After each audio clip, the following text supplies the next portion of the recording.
राधा माधव कुंज बिहारी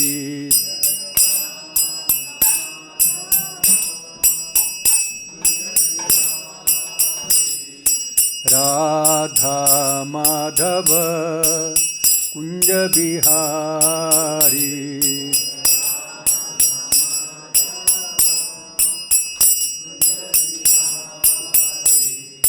गोपी जन वल्लभ गिरिवरधारी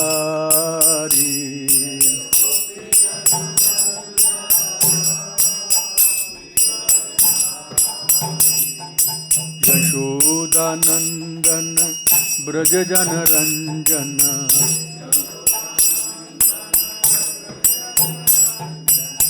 यमुना तीरा बनचारी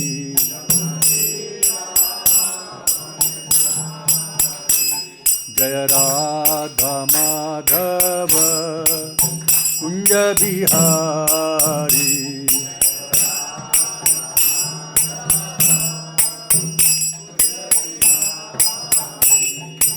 गोपी जन वल्लभ गिरिवरधारी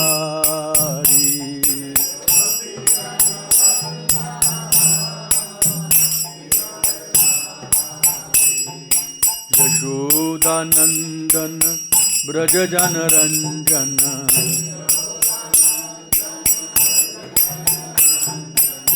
यमुना तीरा बनचारी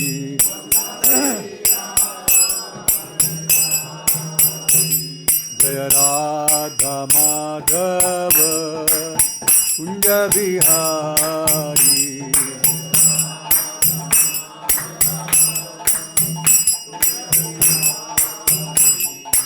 गोपी जन वल्लभ गिरिवरधारी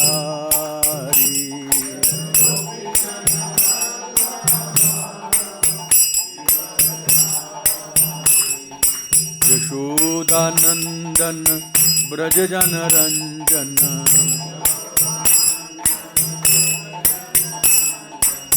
यशोदानंदन ब्रज जन रंजन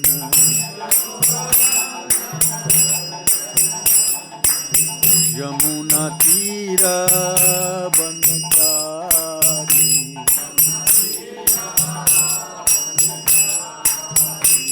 जय राधा माधव कुंज बिहारी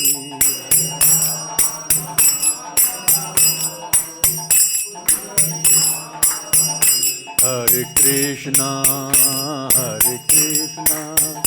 कृष्ण कृष्ण हरे हरे हरे राम राम राम हरे हरे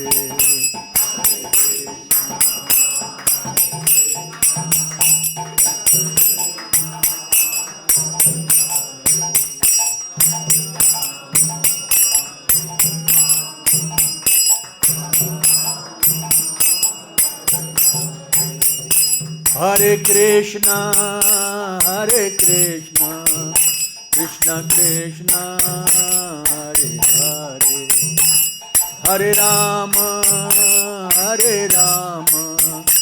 राम राम हरे हरे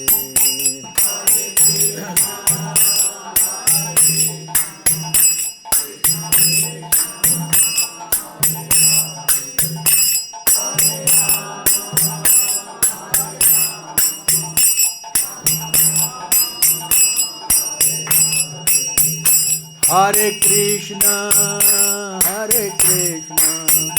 कृष्ण कृष्ण हरे हरे हरे राम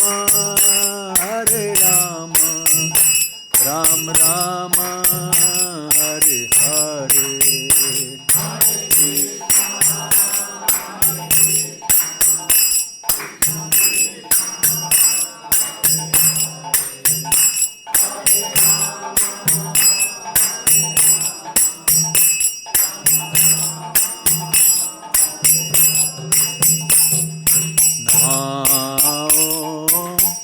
विष्णुपदाय कृष्णपृष्ठाय भूतले श्रीमते भक्ति वेदांत स्वामी इति नामिने नमः।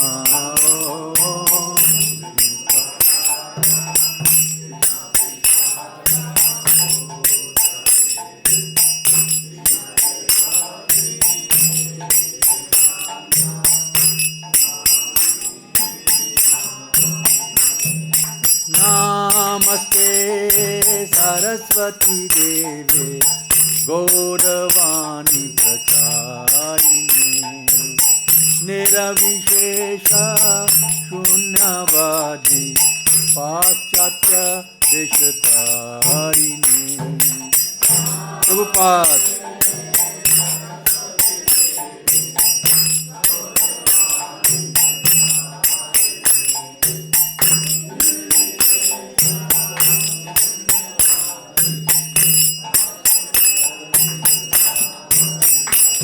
जय श्री कृष्ण चैतन्य प्रभु नित्यानंद श्री अद्वैत गदाधर श्रीवासादि गौर भक्तवृंद।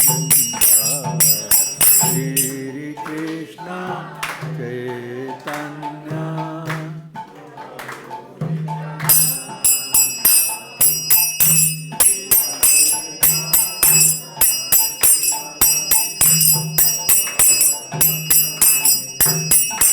हरे कृष्णा कृष्ण कृष्ण हरे हरे हरे राम राम राम हरे हरे।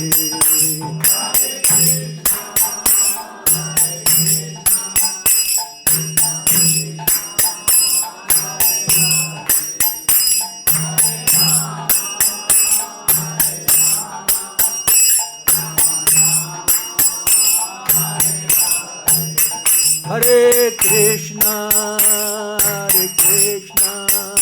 कृष्ण कृष्ण हरे हरे हरे राम राम राम हरे हरे।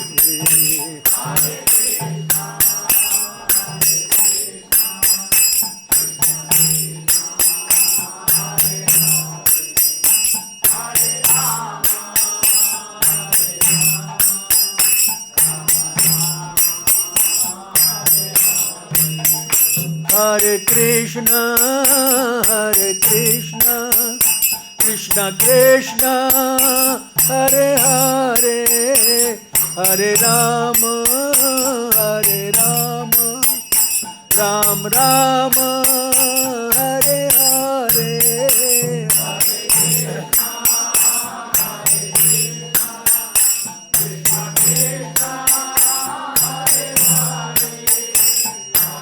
जय राधा रानी पाठ साथी की जय, कृष्ण बलराम जी की जय। हरे कृष्णा कृष्ण कृष्ण हरे हरे हरे राम राम राम हरे हरे।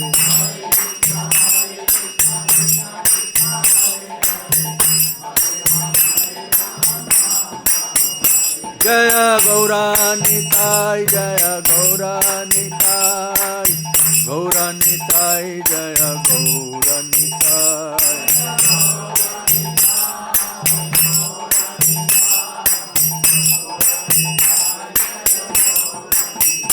जय कृष्ण बलराम जय कृष्ण बलराम।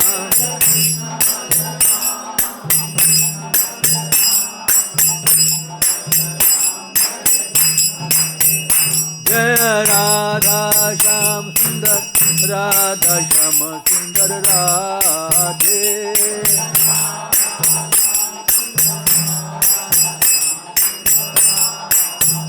जय ललिता विशाखा जय ललिता विशाखा ललिता विशाखा जय ललिता विशाखा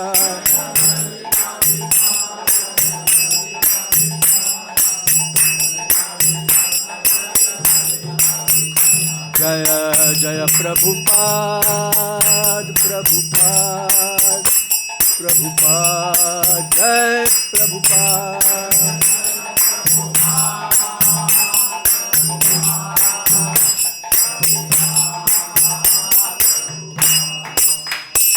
जय ओम विष्णुपाद परमहंस प्रवराजकाचार्य स्तोत्र शत अभय चरणारविंद भक्ति वेदांत स्वामी महाराज प्रभुपाद की इस्कॉन फाउंडराचार्य saviour of the whole world Jagat Guru Srila Prabhupada की all glories to you assembled devotees Hare Krishna all glories to you assembled devotees Hare Krishna all glories to Shri Guru and Shri Gauranga all glories Shri Prabhupada Jagat Guru Srila Prabhupada की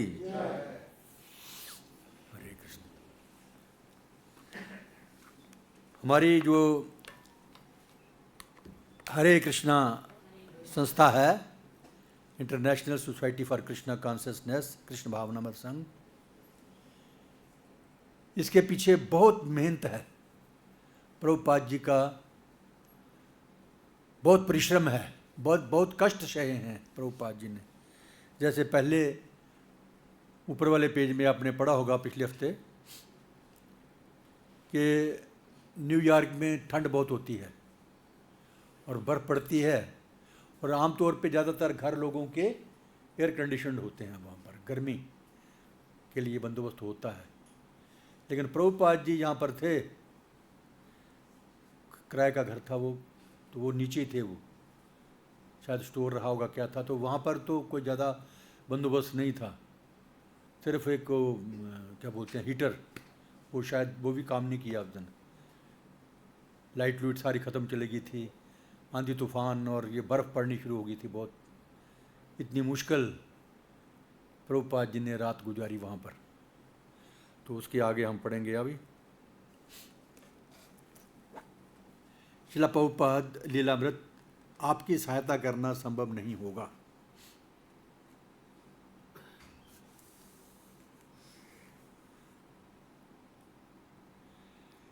फरवरी 4, उन्होंने तीर्थ महाराज को फिर लिखा, जो इस बात के लिए सहमत हो गए थे कि वे सरकारी अनुमति प्राप्त करने का प्रयत्न करेंगे। यदि उन्हें किसी जिम्मेदार दानकर्ता से यह लिखित पुष्टि प्राप्त हो जाए कि वह मंदिर के लिए धन देने को प्रतिबद्ध हैं। प्रभुपाद ने तीर्थ महाराज को सूचित किया कि दानकर्ता का पदम पद सिंघानिया होंगे और इसके लिए उन्होंने श्रीमान सिंघानिया का 14 फरवरी का अनुकूल पत्र संलग्न किया। प्रभुपाद ने अपने गुरु भाई को स्मरण कराया। मदद तो चाहिए थी ना, पैसे की मदद भी चाहिए थी और हर किस्म की मदद चाहिए थी। बिना पैसे के तो प्रभुपाद जी गए थे, $8 लगभग 45 रुपये लेकर के गए थे, तो पैसे थे नहीं, तो विदेशों में कौन देगा पैसे। तो वो इंडिया से ही बात कर रहे थे अपने गुरु भाइयों से, तो ये उस समय की बात है।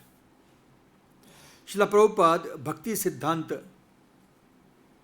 ऐसे मंदिर न्यूयॉर्क, लंदन, टोक्यो जैसे विदेशी नगरों में चाहते थे और मैंने इस विषय में उनसे व्यक्तिगत वार्ता की थी। जब सन 1922 ईस्वी में पहली बार उनसे मेरी भेंट उल्टा डांगा में हुई थी, अब मुझे ये अवसर मिला है कि मैं उनके दिव्य आदेश को पूरा करूं और मैं आपकी केवल सहायता और कृपा चाहता हूं ताकि मैं अपने इस प्रयत्न में सफल हो सकूं। जो भक्ति सिद्धांत सरस्वती महाराज जी ने प्रभुपाद जी को कहा था कि आप जाकर के विदेशी भाषा में, इंग्लिश भाषा में प्रचार कीजिए, तो उनकी बात मान करके ही मैं विदेश में आया हूँ। ये बात 1922 की उल्टा डांगा कलकत्ता में जगह है, जहाँ प्रभुपाद जी मिले थे अपने गुरु महाराज से। तो अभी वो चाहते हैं कि आप लोग मेरी सहायता कीजिए, अपने गुरु भाइयों से, गौड़िया मठ में जो थे उनसे सहायता की अपेक्षा रखते थे।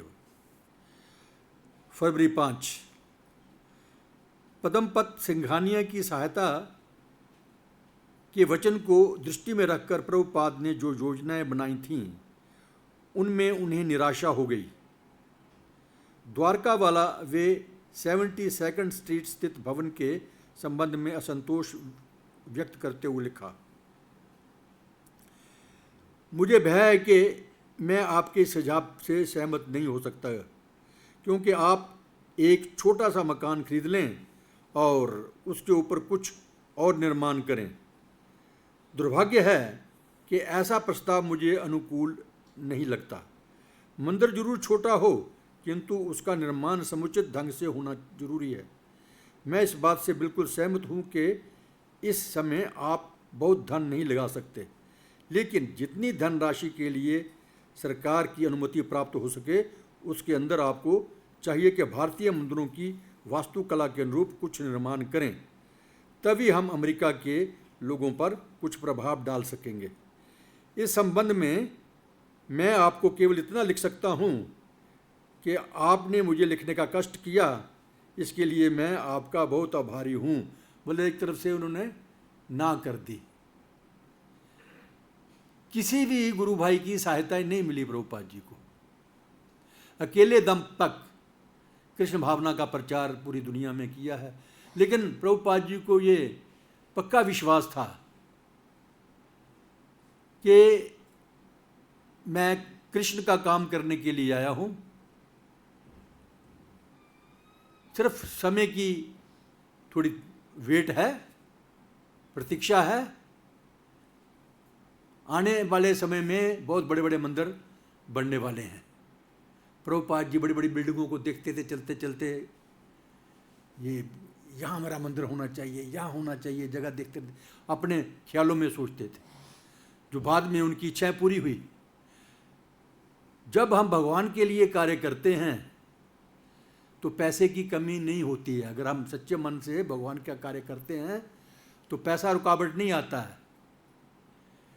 कि लक्ष्मी जो है वो तो भगवान की पत्नी है ना, तो लक्ष्मी पहले टेस्ट करती है कि बाकी कितना ये कन्फर्म है, दृढ़ है ये। उसके बाद आप जैसे जानते ही हैं कि दुनिया का कोई ऐसा देश नहीं जहाँ पर प्रभुपाद जी की प्रॉपर्टी नहीं है, मंदिर नहीं इसको उनका है। पूरी दुनिया में मंदिर है, पूरी दुनिया में प्रचार है। और आपके जीवन में भी ऐसा हो सकता है। ये कोई बोले मैं कैसे प्रचार करूं जी, पैसे की नहीं है मेरे पास, ये नहीं है वो नहीं है। आप हिम्मत करके देखिए, पैसे की भी कमी नहीं रहेगी, लोगों की कमी भी नहीं रहेगी। आपके साथ आगे बढ़ेंगे लोग, चलेंगे आगे। ये प्रभुपाद जी का कहना ही है। प्रभुपाद ने इस पत्र को अंतिम नहीं माना।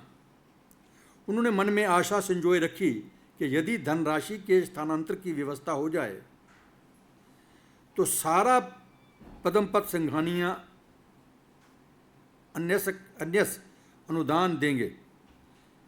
वे अपने गुरु भाइयों और अन्य भक्तों को लिखते रहे कि वे सरकार की अनुमति प्राप्त करने का प्रयत्न करें।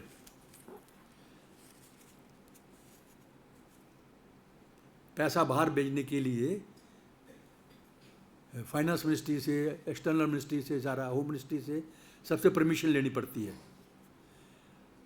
बाद में जब प्रभुपाद ने भारतवर्ष में भी मंदिर बनाए हैं तो तब भी मुझे याद है होम मिनिस्ट्री में थे कृष्ण गोपाल दास और गंगा दास, तो उन्होंने भी काफ़ी मदद की, बाहर से पैसा लाने की मदद करने के लिए। इवन ये प्रेम मंदिर वालों को भी उसने मदद की, गंगादास ने। जब भी गंगादास प्रेम मंदिर पहले यहाँ पर था, पीछे गली में, ये तो बहुत बाद में बना ना मंदिर, ये प्रेम मंदिर जो बड़ा है, पहले पीछे गली में था, गौशाला के पीछे, हमारी गौशाला के पीछे मंदिर था ये। तो जब गंगादास वहाँ जाता था तो उसको रिश्वत भी देते थे वो, और खाने पीने के लिए खूब मदद करते थे वो, क्योंकि उसने फॉरेन एक्सचेंज लाने के लिए मदद की थी वहाँ पर। तो हमें भी ज़रूरत थी तो यहाँ भी मदद हुई है। यद्यपि उनके एकमात्र संभाव्य दानकर्ता ने उनकी इस योजना को नामंजूर कर दिया था कि वे एक पारंपरिक 2 मंजिला भवन खरीदें और उनके ऊपर चक्कर और गुंबद का निर्माण करें। लेकिन प्रभुपाद जी की इच्छा तो बड़ा मंदिर बनाने की थी, छोटे छोटे मंदिर बनाने के लिए थोड़े गए थे वो। फरवरी 15, 501 नंबर कमरे से 2 मंजिल नीचे उतरकर प्रभुपाद ऐसे कमरे में चले गए जो केवल उनके लिए था। मैं उपयुक्त भवन में कमरा नंबर 3 से 7 में चला आया हूँ, जो अच्छी हवा और अधिक प्रकाश वाला है। ये 2 सड़कों कोलंबस एवेन्यू और 72 स्ट्रीट के संगम पर है। डॉक्टर मिश्र के अनुसार प्रभुपाद नए कमरे में इसलिए चले गए थे जिससे मिश्र योग सोसाइटी से स्वतंत्र वे अपने अलग स्थान में रह सकें। डॉक्टर मिश्र के बारे में तो पता ही है, शुरुआत में उनकी सोसाइटी योग सिखाया करती थी, तो वहाँ पर प्रभुपाद जी ठहरे हैं। तो कभी कभी अपने साथ लेके चलते थे प्रभुपाद जी को, लेकिन वहाँ पर यह था कि आप बोलेंगे कुछ नहीं, बंधन लगा रखा था। उसको ये शक था कि भाई ये तो बड़ा अच्छा बोलते हैं, तो मैं तो पीछे रह जाऊँगा, ये तो आगे निकल जाएंगे। तो प्रभुपाद जी को बोलने की इजाज़त नहीं थी।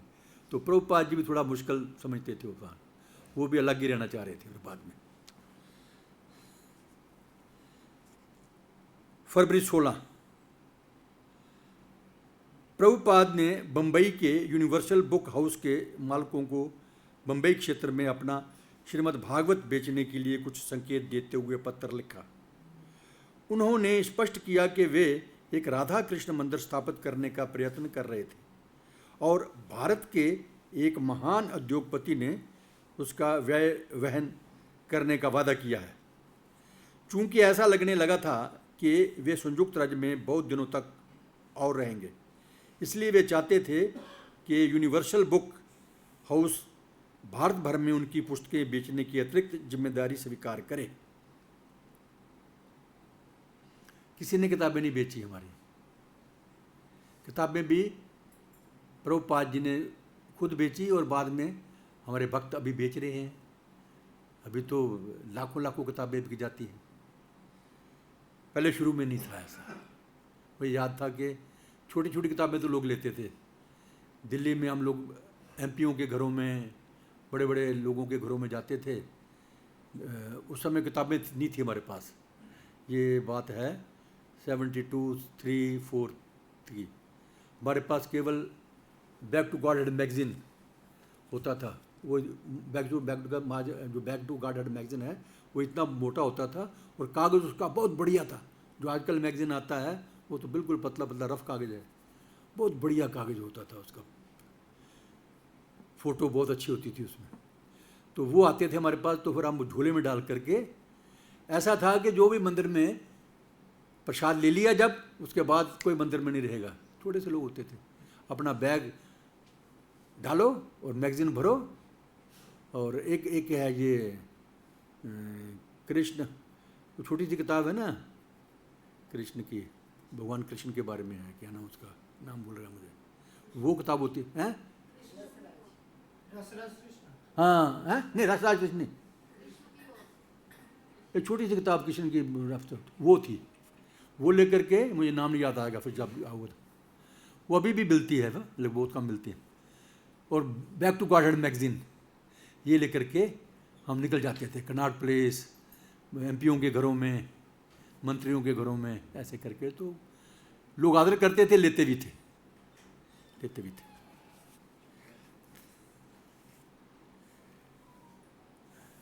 लेकिन बाहर के लोगों ने, या बुक सेलर्स ने हमारी ज़्यादा कोई मदद नहीं की है। हालांकि किताबों बाद में भी जब बहुत प्रचार हो गया इसको उनका, तो कुछ बुक सेलर्स ने हमारी किताबें ली, लेकिन ज़्यादा जोर नहीं लगाते थे बेचने के लिए। दिल्ली में भी लोगों ने किताबें ली बुक सेलर्स ने, लेकिन बेची नहीं हमारी किताबें उन्होंने। बाद में उनसे फिर वापस ली हमें। वे महाराष्ट्र में उनकी पुस्तकें बेचने के एजेंट थे, किंतु अब प्रभुपाद ने इच्छा प्रकट की कि वे सभी प्रांतों में उनकी पुस्तकें बेचने की जिम्मेदारी लें और संपूर्ण भारत के महाविद्यालयों और विश्वविद्यालयों में उनकी पुस्तकों को स्थान दिलाएं। उन्होंने ये भी अनुरोध किया कि तब तक बिकी हुई पुस्तकों की धनराशि उनके बैंक खाते में जमा कर दी जाए। फरवरी 26, यूनिवर्सल बुक हाउस के श्रीमान AP धारवाड़कर ने जवाब दिया, श्रीमद् भागवत की बिक्री की प्रगति के संबंध में आपको कोई बहुत सुखद समाचार नहीं दे सकता। बेचा ही नहीं तो कुछ कोशिश थोड़ी की है। अपनी चीज़ हो तो दर्द होता आदमी को, दूसरे की चीज़ थोड़ा बेचेगा वो। तो भक्ति भी नहीं थी उन लोगों में। और तो और मुझे याद आ रहा है, हमारे जहाँ मैं नौकरी करता था गवर्नमेंट में, एजुकेशन डिपार्टमेंट में, तो वहाँ की लाइब्रेरी में हमारे भक्त किताबें दे गए, पूरा सेट भागवतम का। मुझे बाद में पता भी चला कि यदुकुलेश्वर हैं दिल्ली में, उन्होंने मुझे बताया कि आपके दफ्तर में मैं किताबें दे के आया हूँ। अभी पैसे भी नहीं शायद लिए, पैसे बाद में लेंगे, बाद में मिले या नहीं पता नहीं, लेकिन उससे पहले खेल हो गया। मैं एक दिन चेक करने के लिए गया लाइब्रेरी में और मैं कहा भाई वो भागवतम जो इस्कॉन की है वो एक मुझे बताइए, मैं पढ़ूंगा बैठ करके या इशू करा लूँगा। वो कहते जी वो तो है ही नहीं। जो लाइब्रेरियन असिस्टेंट था वो कहता वो तो जो लाइब्रेरियन है वो तो अपने घर ले गया किताबें। तो ऐसा खेला भी होता था। अच्छा, श्रीमद् भागवत की बिक्री की प्रगति के संबंध में मैं आपको कोई बहुत सुखद समाचार नहीं दे सकता, क्योंकि उसका विषय धार्मिक है और समाज के बहुत थोड़े लोग ऐसी पुस्तकों में व्यक्तिगत रुचि लेते हैं। हाँ, ये तो ठीक है, ये तो बात तो ठीक है, लेकिन प्रभुपाद जी की कृपा से प्रभुपाद जी ने लोगों पर इतनी कृपा की कि अभी लाखों लाखों लोग धार्मिक बन रहे हैं। और मैं तो यहाँ तक भी कहूँगा कि वृंदावन में पहले हम लोग जब आते थे 70s में 80s में भी, तो लोग बहुत कम मिलते थे यहाँ पर। और ये जो लाइन है पूरी छठीगरा वाली जो बिहारी के मंदिर तक बिल्कुल खाली मिला करती थी। कोई भीड़ नहीं होती थी। सिर्फ बांके बिहारी के मंदिर में वो भी कोई फंक्शन होता था या फिर शाम को आरती के समय थोड़ी सी भीड़ होती थी, लेकिन इतनी भीड़ भी नहीं थी कि आदमी दर्शन ना कर सके। लेकिन प्रभुपाद जी की कृपा से वृंदावन में अभी पैर रखने की जगह नहीं मिलती है। और जितने भी दुकानदार हैं, लोही बाजार देखा होगा, जो पुराने लोग हैं, छोटा सा बाजार था, कोई ज़्यादा बहुत लोग नहीं थे वहाँ पर। अभी प्रभुपाद जी की कृपा से वो करोड़ोंपति अरबोंपति बन गए हैं इसके उनके। और हमारे मंदिर के सामने तो कुछ भी नहीं था यहाँ पर। तो यहाँ पर भी बहुत अच्छी मार्केट बन गई है। देखिए अब तब प्रभुपाद जी की कृपा से डेवलपमेंट हुई है वृंदावन में।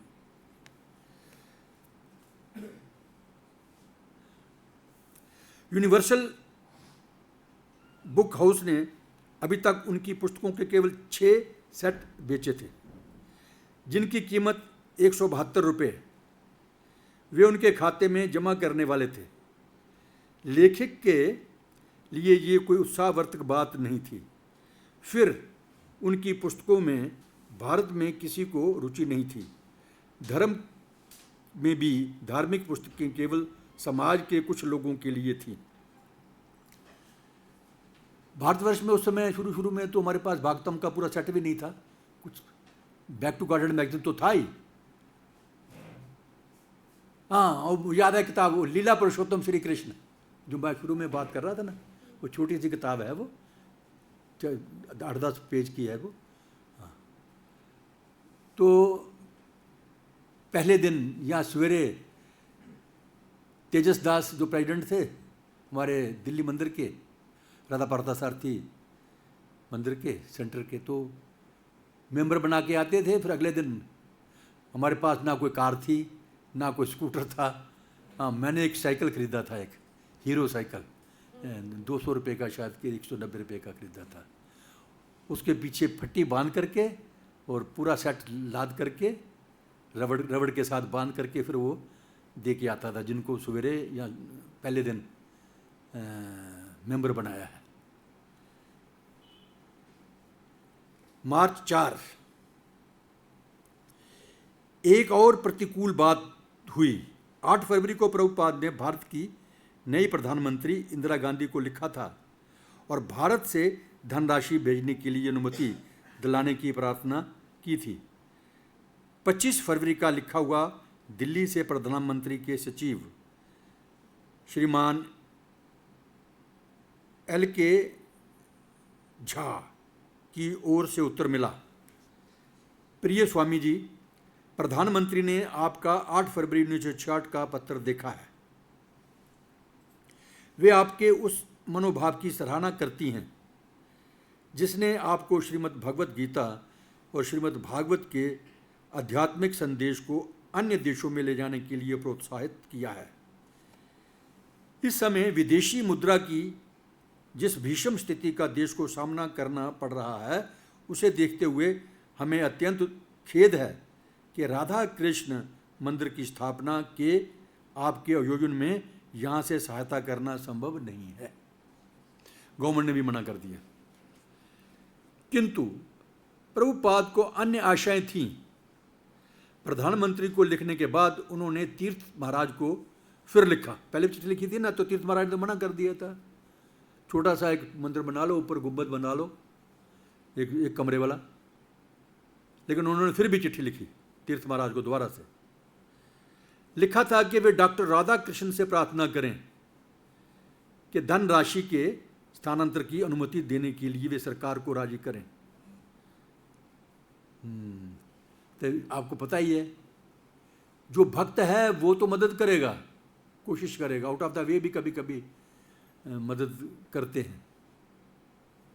हम भी सरकारी नौकरी में रहे हैं तो हम जानते थे कि कोई भक्त टाइप का आदमी कोई आया है तो उनकी मदद करते थे। तो ऐसे बाकी लोग भी करते हैं, ऐसी बात नहीं है, बाकी लोग भी करते हैं।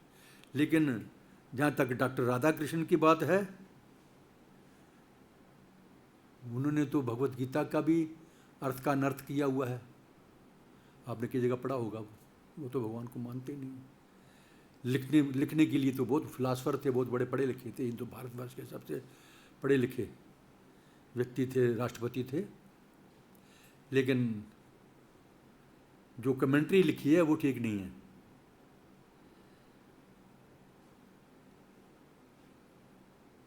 कोई उत्तर नहीं आया। स्पष्ट था कि प्रभुपाद जी के गुरु भाई अमेरिका में प्रचार कार्य के प्रति अपने दायित्व को तनिक भी अनुभव नहीं कर रहे थे। उन्होंने लिखा था कि उन्हें गुरु भाइयों से अमेरिका रहते जाने के लिए प्रोत्साहन की आवश्यकता थी, क्योंकि अमेरिका इतना महंगा था। उन्होंने साफ लिखा था कि उन्हें प्रति मास 1000 रुपये के बराबर धन व्यय करना पड़ता था। ऐसी स्थिति में मैं प्रतिदिन आपके अनुकूल उत्तरों की प्रतीक्षा में एक एक दिन गिन रहा हूँ, किंतु किसी से कोई उत्तर नहीं मिल रहा। जवाब ही देना बंद कर दिया गुरु भाइयों ने भी। मार्च 18 प्रभुपाद ने सर पद्मपत सिंघानिया को ये प्रार्थना करते हुए पुनः लिखा कि वे अपने सुझाव के अनुसार न्यूयॉर्क में मंदिर निर्माण कार्य की देखभाल करने के लिए भारत से कोई आदमी भेजें। उनकी इस प्रार्थना का भी कोई उत्तर नहीं आया। प्रभुपाद ने सुमति मुरारजी कौन है? जिन्होंने प्रभुपाद जी को अपने शिप में भेजा था। उसने तो मदद की, उसने तो प्रभुपाद जी को भेजा फ्री में। प्रभुपाद ने सुमति मुरारजी को फिर यह प्रार्थना भेजी कि हरे कृष्ण मंत्र के कीर्तन की संगति करने के लिए कृपा पूर्वक एक मृदंग भेजे। उन्होंने ये भी प्रार्थना की कि भविष्य में जब वे भारत से बहुत से और लोगों को अमेरिका बुला भेजें तो सुमति मुरारजी सिंधिया जहाज पर उन्हें निःशुल्क यात्रा की सुविधा देने की कृपा करें। इसका भी कोई उत्तर नहीं मिला। एक मृदंग चाहते थे और प्रभुपाद जी को पता कि भविष्य में भक्त बनेंगे और अमेरिका भी आएंगे, तो पहले से ही उन्होंने सिफारिश की कि उनके आने का बंदोबस्त आप कर दीजिए फ्री में। लेकिन उन्होंने जवाब नहीं दिया। ज्यों ज्यों उनकी आर्थिक स्थिति अधिक विषम होती गई और आशाएं क्षीण होती गईं, भारत से सहायता चुपके से बंद हो गई। उनके पत्रों का उत्तर न मिलना स्वयं में एक संकेत था, उच्च स्वर में और स्पष्ट रूप से, हम आपकी सहायता नहीं कर सकते। यही मतलब हुआ ना, जब जवाब नहीं दिया तो ठीक है, उसका यही अर्थ निकाला जा सकता है कि हम आपकी सहायता नहीं कर सकते। यद्यपि कोई उन्हें प्रोत्साहित नहीं कर रहा था, फिर भी अपने आध्यात्मिक गुरु के आदेश और कृष्ण की इच्छा में श्रील प्रभुपाद का विश्वास बना रहा। ये बहुत बड़ी बात है। अपने गुरु पे विश्वास दृढ़ होना चाहिए, फिर कोई भी काम कठिन नहीं है। जिस प्रकार हम राधा कृष्ण को हमेशा अपने हृदय में धारण करते हैं, उसी प्रकार प्रभुपाद जी भी हमारे से अलग नहीं है, वो भी, उनको भी अपने हृदय में धारण करना चाहिए। तो कोई भी काम जो है मुश्किल नहीं होगा, बहुत आसान हो जाएगा।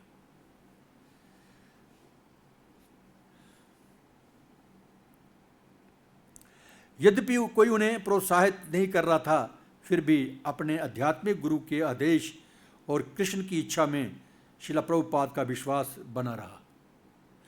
सरकार की अनुमति के संबंध में प्रधानमंत्री का उत्तर स्पष्ट रूप से नकारात्मक था, किंतु उनके वीज़ा की अवधि बढ़ गई थी।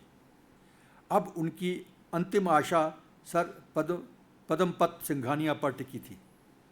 प्रभुपाद जानते थे कि भारत में वे इतने प्रभावशाली व्यक्ति थे कि वे चाहे तो धन भेज देंगे। प्रभुपाद की अंतिम आशा उन्हीं पर निर्भर थी।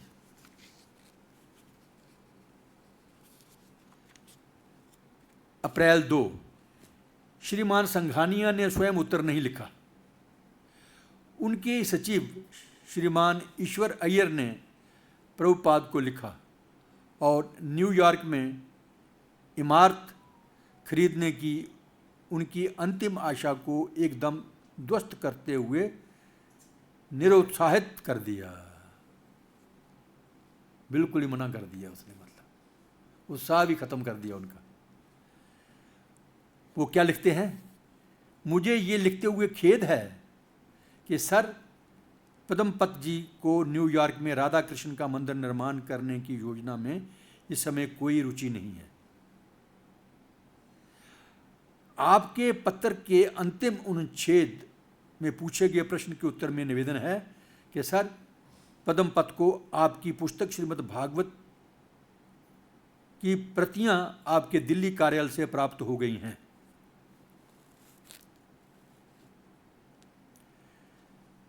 ये तो वही मदद कर सकता है ना जिसके हृदय में ये बात आ जाए भगवत गीता की, वासुदेव सर्वमिति, सब कुछ वासुदेव है, कृष्ण सब कुछ है।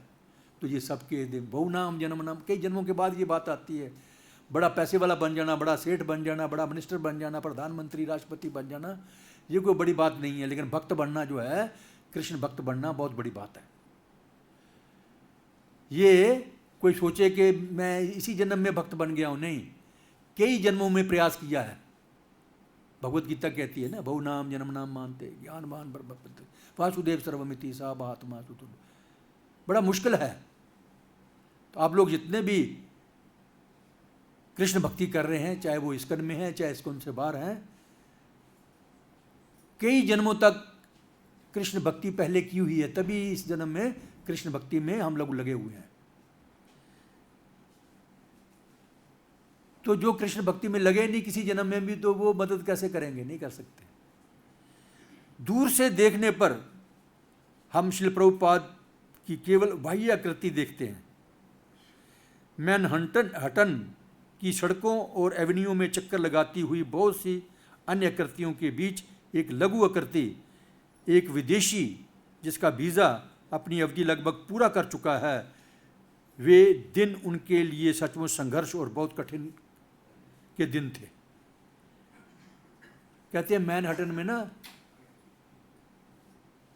10 नंबरी बदमाश ऐसे घूमते हैं वहाँ पर। रात को अगर निकल गए बाहर ना, तो आपकी जेब में से सब कुछ निकाल देंगे और मार भी देंगे चाकू चुक्कू। खास करके जो काले काले लोग हैं जो वहाँ पर अफ्रीकन मूल के। किंतु उनकी दिव्य चेतना सदैव सर्वोपरि थी। वे मनहट्टन की चेतना से अभिभूत नहीं थे, वरन कृष्ण की निर्भरता में निमग्न थे। ठीक वैसे ही जैसे जब जलदूत जहाज पर उन्हें दिल का दौरा पड़ा था, तो चैतन्य चरितामृत के अध्ययन ने उन्हें जीवन का अमृत प्रदान किया था। उन्होंने पहले ही सफलता प्राप्त हो चुकी थी।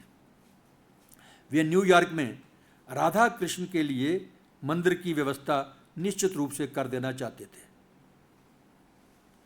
किंतु ये उनकी सफलता ही थी कि 1965-66 की शीत ऋतु में न्यूयॉर्क में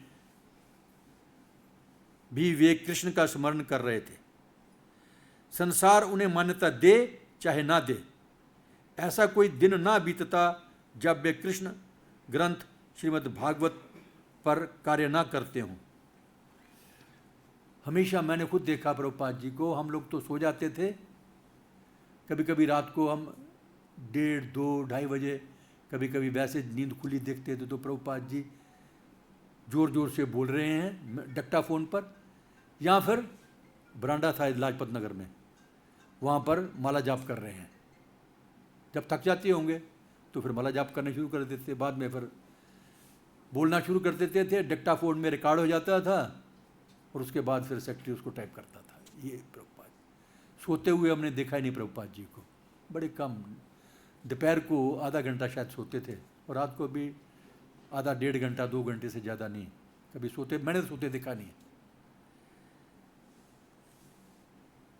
रात को 2 बजे एक दफ़ा, ये भी लाजपत नगर की बात है, मैं अपने ऑफिस से सीधा घर न जाकर के मंदिर में आ जाता था। जब प्रभुपाद जी दिल्ली में आते थे तो जाकर के मैंने किसी को डिस्टर्ब नहीं किया और जाकर के, ऐसा ही फर्श था, उसमें जाकर के अपनी धोती खोल करके आधी धोती नीचे बिछाई और आधी ऊपर लेकर के सो गया। थोड़ी ठंड लग रही थी, गर्मियों के दिन थे वैसे, पर बरसात के दिन, तो बरसात में थोड़ी ठंड लगती है। तो प्रभुपाद जी के सपने आते थे, उन दिनों तो नए नए थे। सपना ले रहा हूँ प्रभुपाद जी का, प्रभुपाद जी मेरे सिरहाने खड़े हैं। इतनी देर में क्या हो गया कि मेरी जाग खुल गई। जाग खुल गई तो देखा तो प्रभुपाद जी और तेजस मेरे सिरहाने खड़े हुए हैं। वो एकदम प्रणाम करके खड़ा हो गया। भाई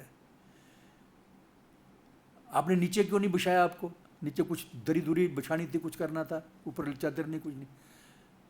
वो प्रेसिडेंट को थोड़ा डांटने लगे प्रभुपाद जी, भक्तों के रहने की व्यवस्था नहीं करते तुम अच्छी तरह से। तेजस बोलता उससे पहले मैं बोल पड़ा, मैं प्रभुपाद जी मैं लेट आया था 10 साढ़े 10 बजे और मुझे कोई तकलीफ नहीं, मैं धोती बिछा करके सो गया हूँ।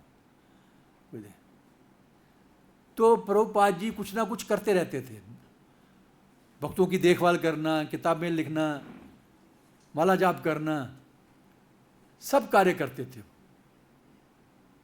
ये नहीं है कि शिष्य बना लिए उसके बाद पूछना नहीं शिष्यों को।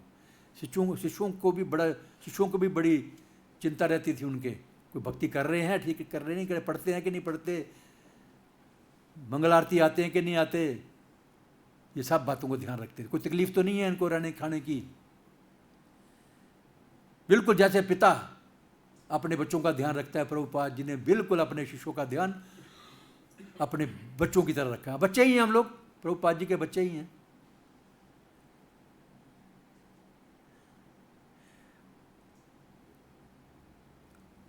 हाँ, उन्हें पहले ही सफलता प्राप्त हो चुकी थी। वे न्यूयॉर्क में राधा कृष्ण के लिए मंदिर की व्यवस्था निश्चित रूप से कर देना चाहते थे, किंतु ये उनकी सफलता ही थी कि 1965-66 की शीत ऋतु में न्यूयॉर्क नगर में भी वे कृष्ण का स्मरण कर रहे थे। संसार उन्हें मान्यता दे चाहे ना दे, ऐसा कोई दिन ना बीतता जब वे कृष्ण ग्रंथ श्रीमद् भागवत पर कार्य ना करते हों, और ऐसा कोई दिन ना बीतने पाता जब वे कृष्ण को भोग ना लगाते हों और भगवत गीता में कथित कृष्ण दर्शन पर प्रवचन ना करते हों। प्रवचन भी डेली करते थे प्रभुपाद जी।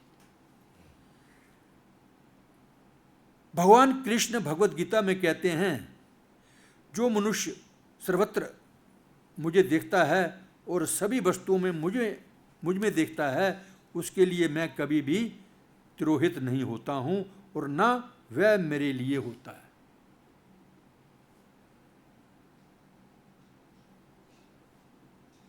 और कृष्ण अपने शुद्ध भक्तों को विश्वास दिलाते हुए कहते हैं, क्या बहुत बड़ा विश्वास दिलाते हैं। मैंने पिछले लेक्चर में भी कहा था, कौन्त्या प्रतिजानी नामे भक्त प्रणश्यति।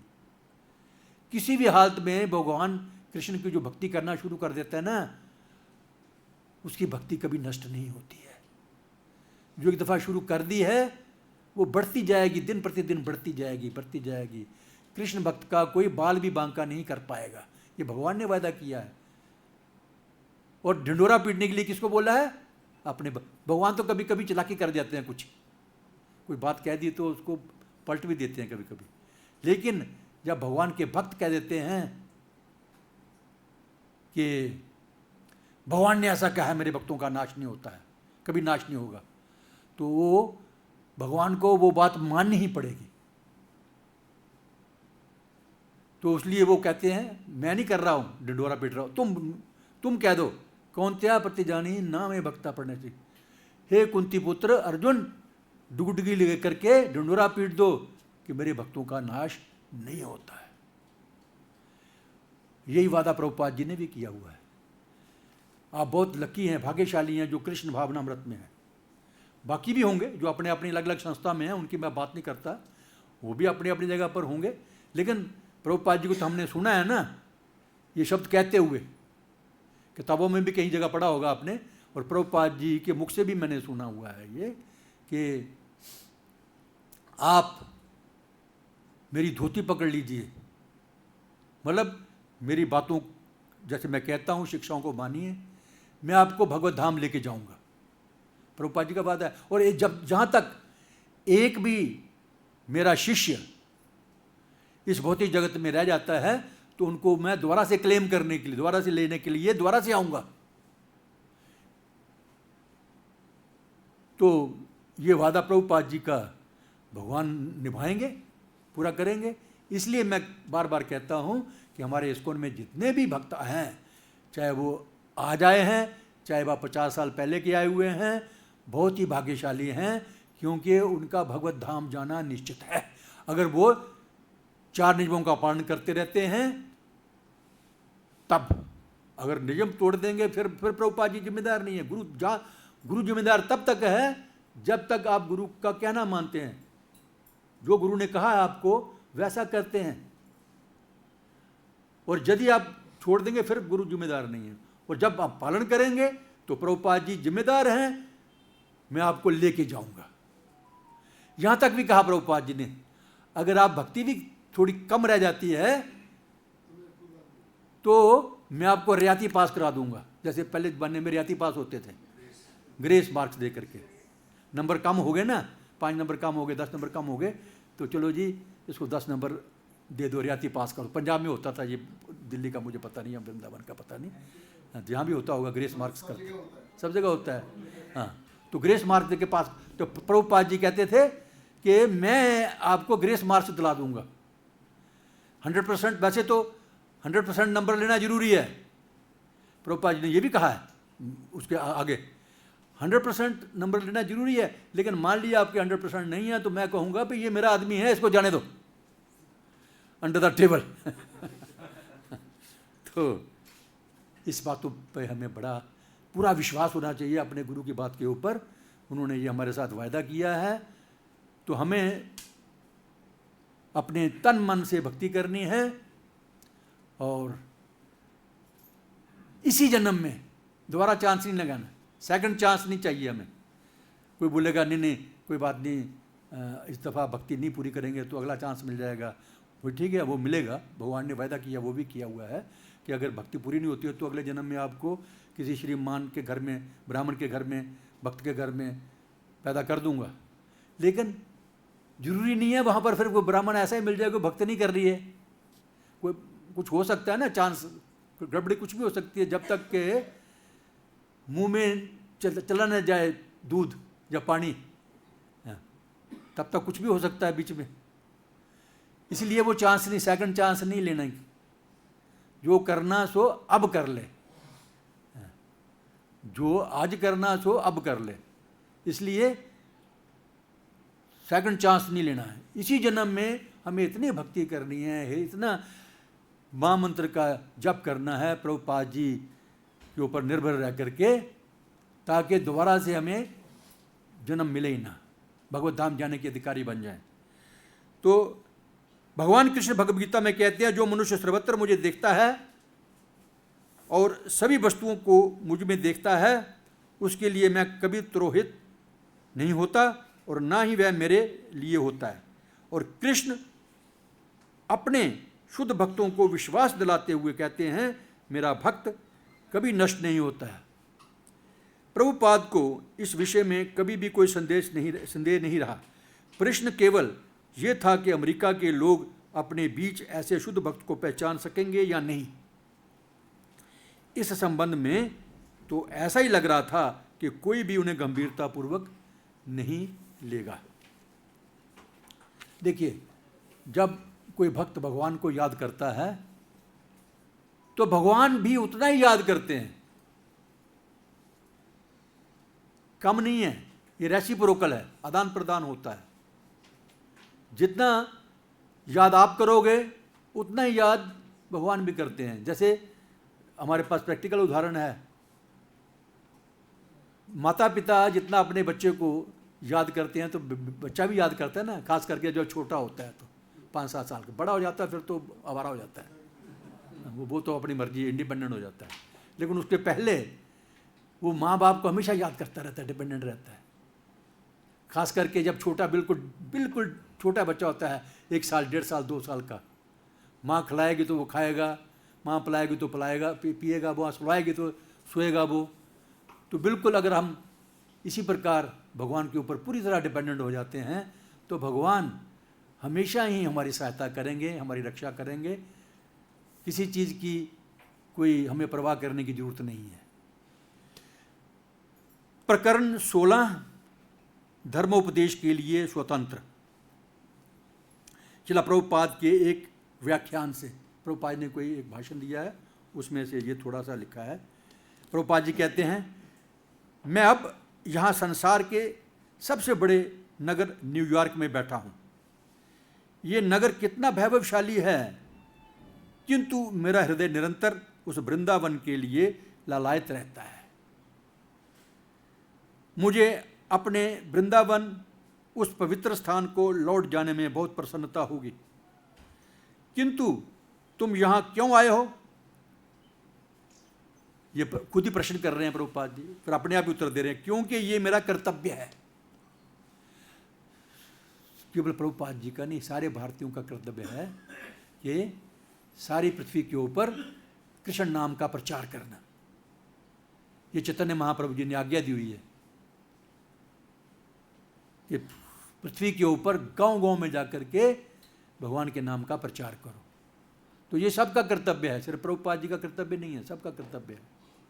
प्रभुपाद जी ने तो अपनी जिम्मेदारी निभा दी, अभी हमारा काम है और अपनी जिम्मेदारी निभाना। मैं आप लोगों के लिए कुछ संदेश लाया हूं,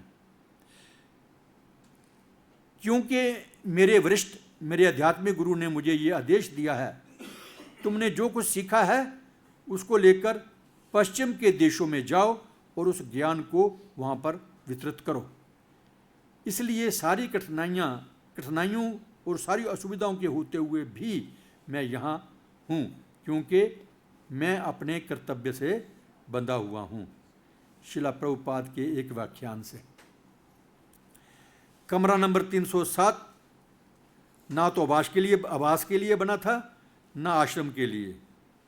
रहने के योग तो था ही नहीं, क्योंकि जो रहने के कमरे होते हैं वो एसी कमरे होते हैं, गर्मी रहती है वहाँ पर, क्योंकि वहाँ बर्फ़ बहुत पड़ती है, तो ठंड में तो आदमी वैसे ही चुकड़ जाएगा, वहाँ पर मर जाएगा।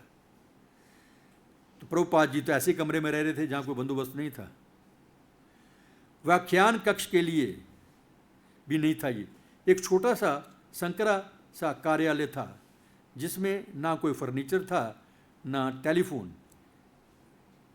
ये तो शुरू की बात है ना, जब हमारा 108 मंदिर लगभग हाँ बन चुके थे विदेशों में। उस समय भी भारतवर्ष में भी प्रभुपाद जी के पास रहने की जगह नहीं थी। हालांकि हमारा सेंटर जो था उस समय बंगाली मार्केट में था। और प्रभुपाद जी का कितना कमरा था पता है आपको, जहाँ मैं पहली दफ़ा प्रभुपाद जी को मिला हूँ? ये जब बोर्ड है, बोर्ड से लेकर के और यहाँ तो आपकी चेयर है, हाँ ये चेयर नहीं, वो तो बहुत हाँ बस इतना ही समझो, ये तो खुला लग रहा है मुझे, नहीं आपकी चेयर तक, आप चेयर तक और यहाँ तक इतना कमरा है। यहाँ प्रभुपाद जी बैठे हुए हैं, साइड में लोहे की अलमारी पड़ी हुई है, और इधर राइट साइड से गेट है। इतना छोटा सा कमरा था। वो कितने लोग आते होंगे मिलने के लिए, वहाँ पर बैठने की जगह ही नहीं है। वहाँ मैं रात को 10 बजे प्रभुपाद जी से मिला था, मैं पहली दफ़ा। तो ये तो तब की बात है। प्रभुपाद जी के पास कोई कार भी नहीं होती थी, कोई भी किराए की कार में घूमते थे यहाँ पर दिल्ली में भी। इवन अभी तो हमारे गुरु भाई जो हैं, मैं ईर्ष्या नहीं कर रहा हूँ, लेकिन जो हकीकत है, बड़े फर्स्ट क्लास लग्जरियस रहते हैं, बड़े बड़े होटलों में भी जाके रहते हैं। लेकिन प्रभुपाद जी जब पंजाबी बाग बंगाली मार्केट में जब आए, उस समय वो कमरा छोड़ दिया था। 7 वाली बिल्डिंग में हम गए थे, वहाँ पर टाइल लगी हुई थी, बड़ी सर्दी के दिन थे। वहाँ पर वो चारपाई कौन सी थी, वो फोल्डिंग चारपाई होती है लोहे की, किडर किडर करने वाली, जो ऊपर बैठे किडर किडर करती है, ऐसी चारपाई थी वो सोने के लिए, प्रभुपाद जी के लिए। तो तब मैंने अपने प्रेसिडेंट तेजस दास थे, उनको बोला कि प्रभुपाद जी को ठंड लगेगी, वहाँ तो फर्श को देखते ही ठंड लग रही है। हरे कृष्ण,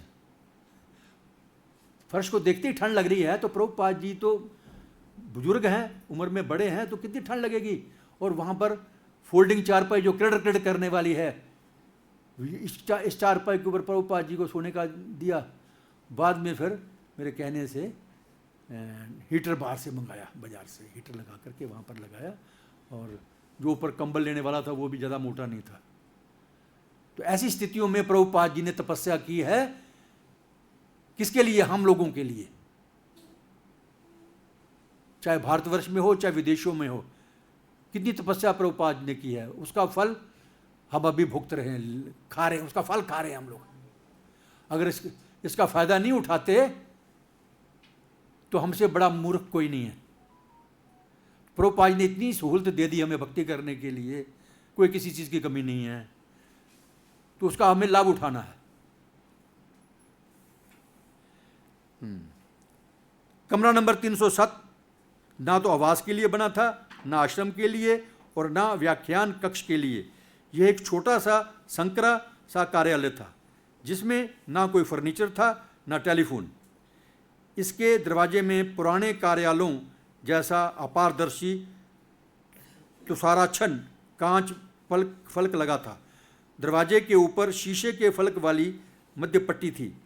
प्रभुपाद ने अपने धातु के बने प्रांत रखने के बक्से के सामने फर्श पर अपने कंबल रख दिए।